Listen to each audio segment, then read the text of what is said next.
The story of the determined revolutionaries deserves to be told. The Communist Union has already overcome the evils of fascism, but now a new rival has emerged, the greedy Central Kerbal Alliance Network. Communism has spread all the way to the Mun, but still struggles to unite the workers of Kerbal. This is Echo 3, and let's continue discussing the Cold War. Brave Kerbalnauts from the Communist Union again launched towards the Mun. The Mun still has many secrets yet to unlock, yet what has been discovered so far has proven to be invaluable for the advancement of the Communist Union. Early missions to the Mun were met with harassment by the Central Kerbal Alliance Network, but those days are over. The Communist forces have made sure to keep the Mun well defended. The desert launch site is not on the equator. Therefore, Communist Kerbalnauts must account for their inclined orbit when planning any future maneuvers. An advantage to these inclined orbits is that these brave explorers are able to get into a polar orbit around the Mun easier. During an earlier mission to examine the poles of the Mun, scientists discovered something unique, something that will change all of Kerbal. As scientists and engineers continue to unlock these secrets, it is hoped that the advantage gained from this will eventually unite all of Kerbal under the Red Banner. The objective of the current mission is to begin exploring the far side of the Mun, where no ship has yet landed. The objective of the current mission is to land at a location known as the Twin Craters. Since the far side of the Mun has remained largely unexplored, it is unknown what great scientific advancements may be gained from landing here. It so happened that while exploring the Mun, that something strange and remarkably similar was discovered near Kerbal's North Pole. With the second discovery, most of the research efforts are now focused on Kerbal instead of all the way on the Mun. But missions like this one are still important, as it's unknown what further secrets the Mun may unlock. As the Kerbalnauts approach the Mun, they will burn retrograde to slow down, and then make a slight inclination change to land at their intended destination. The skilled Communist engineers have designed a unique lander that has most of its weight near the bottom, making it very stable and able to land in a variety of locations. The design too incorporates a full suite of scientific instruments. Recently, the Central Kerbal Alliance Network had developed some newer military technologies with missiles and radar. It is hoped that with further scientific research as well, that the Communists can get some very good counters to those weapons. On approach to the surface, the pilot scans for what will be a flat landing location. Typically, the inside of a crater offers one of the best places to land. And the crew has done it. Another flawless landing on the surface of the Mun. At this point now, a scientist gets out and begins collecting all of the data from the various scientific instruments. And to show his pride for the Communist Union, he erects its glorious flag. And with that, all surface operations are complete, and the People's Lander takes off for orbit again. The craft doesn't have a very high thrust-to-weight ratio, but since there's no atmosphere around the Mun, it's able to tilt over horizontal and put all of its thrust into gaining orbital velocity. After achieving orbit, the crew will then plot its maneuver to get back to Kerbal. The crew must be very careful so that their landing site is in Communist territory. It's unclear what exactly the Central Kerbal Alliance Network would do to these Kerbalnauts. Would they return them, or would they keep them captive? What would they do with the spacecraft as well? Would they gain valuable scientific information from it, or would they also return that back to the Communist Union? But these questions will remain hypothetical for now, as the crew has timed their return very well. They will land in Communist territory and be picked up very quickly upon landing. On screen, you'll be able to see an X on the planet Kerbal. That is my intended landing zone. I used the mod Trajectories to bring that up. Trajectories is a very useful, although very processor-hungry mod. It's best to keep the landing prediction turned off unless you absolutely need it, otherwise you'll notice a slowdown in your game. As the crew approaches Kerbal, they decouple the landing section from the return pod and begin their re-entry. The Communist return capsules are well suited for their intended purpose, as they include a small amount of ablator, just enough for returns from the Mun. and the crew returns from another successful mission to the Mun.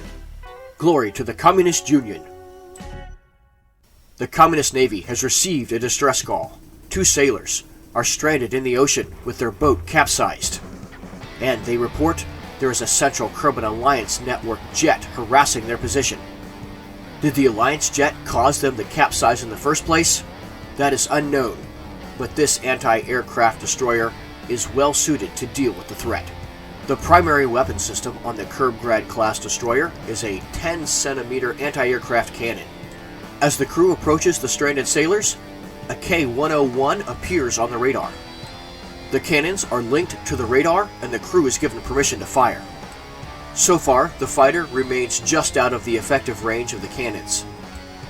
The pilot in the fighter radios that he is just there to help assist with the recovery of the stranded Kerbals. But those Alliance folks are not to be trusted.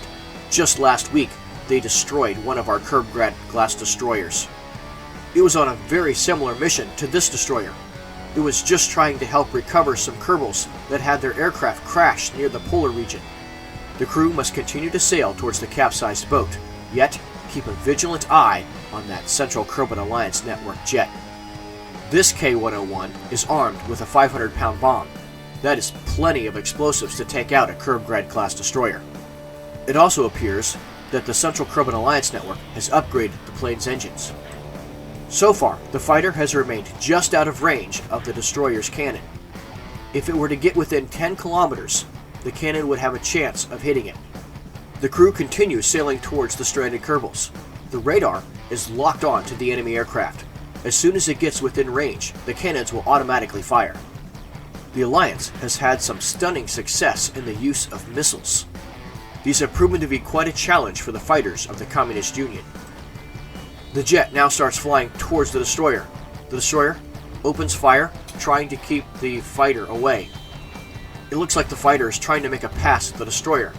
The crew of the destroyer begins turning left and right to avoid any potential bombs that may be dropped. Through the whole ordeal, the cannon keeps firing. The intensity of their fire has prevented the enemy aircraft from dropping its bomb. It looks like the crew has scored a hit. The enemy aircraft goes down. They are now free to recover the stranded sailors without fear of harassment from Central Kerbal Alliance network fighters. After recovering the stranded sailors, the crew of the Kerbal class destroyer decide that they will sail over to the wreckage and see what they can learn from the debris field. The K-101 is one of the Alliance's most advanced fighters. Perhaps there's some important technology or information that can be gleaned. The crew of the Kerbal sails very close to the stranded sailors so that they can swim up on board the ship. The two seem very relieved as help has finally arrived. That's one, and now the second one swims over and gets on board the ship. This is outstanding. The crew is on board safely, time to return them to port. But before they return, they sail over to the downed fighter. It appears that the front of the craft remains intact. The lieutenant commander gets out and swims over to examine the downed fighter. The Alliance network has managed to cram a very advanced radar into the nose of the craft. If the Communist Union could replicate something like that, they could also have a very capable fighter. As the lieutenant commander boards the ship, he says there's no reason to keep this fighter around anymore. The crew attempts to do their part to keep Kerbal's oceans free of trash. With the mission complete and some new stolen technology, the crew returns back to port. They are heroes of the Communist Union. This new radar technology has inspired the Communist engineers. They are attempting to build a missile-capable fighter with similar capabilities to the K-101. Like the Alliance Network's aircraft, the radar will be mounted in the nose. A new and very powerful jet engine that is capable of using afterburners is incorporated with the craft. I am using the mod Tweak Scale. It is very useful for reducing part count. A full list of all the mods used will be available in the video description. Engineers have decided to use a new Delta Wing design for this supersonic aircraft.